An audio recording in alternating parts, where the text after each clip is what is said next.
Alright, let's cut to the chase. The world's on fire, but not in the way the headlines make it seem. This isn't just about Iran versus the US, Ukraine's missile shortages, or Trump's latest circus act. It's about how all these pieces are connected in a way that reveals something way bigger, and way more disturbing. Let me break this down. First, the Patriot missile drama. Ukraine's begging for more air defenses as Russia pounds their cities with cheap drones and missiles. But here's the twist, the US can't just ship more Patriots because Iran? Wait, why Iran? Oh right, the US is in a full-blown war with Tehran, and every missile they send to Ukraine is a missile they can't hoard for the Persian Gulf. But this isn't just a logistic snafu. Think about it, a $4 million Patriot interceptor blowing up a $20,000 drone? That's not defense, that's a fiscal black hole. And yet, we're pretending this is sustainable. Personally, I think this highlights a massive flaw in modern warfare. Rich countries are buying billion-dollar weapons to fight poor countries' dollar store drones.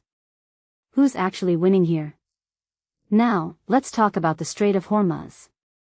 Iran's top general, the guy who used to run the Revolutionary Guard, just said the strait stays closed until the US coughs up compensation, unfreezes assets, and agrees to a regional ceasefire. Sounds extreme? Here's the kicker, 20% of the world's oil flows through that strait. Blocking it isn't just a political move, it's economic warfare. And Trump's response? Hiding in a catering cart to avoid Iranian assassins, then bragging about controlling Hormuz from a bunker. What a clown show.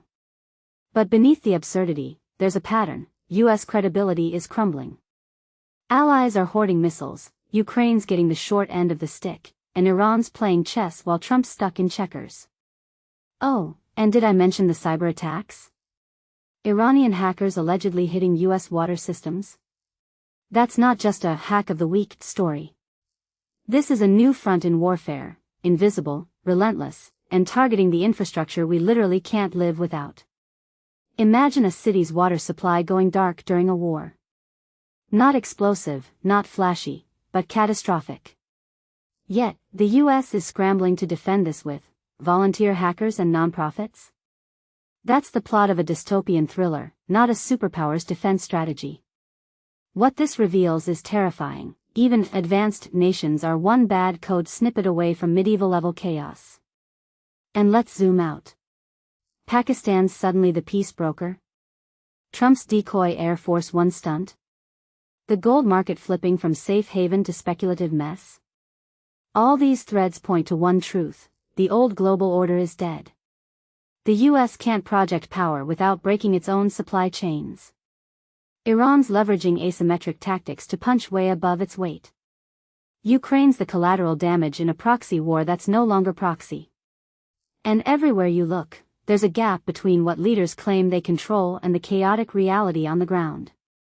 So here's my closing thought. We're not just watching a bunch of isolated crises.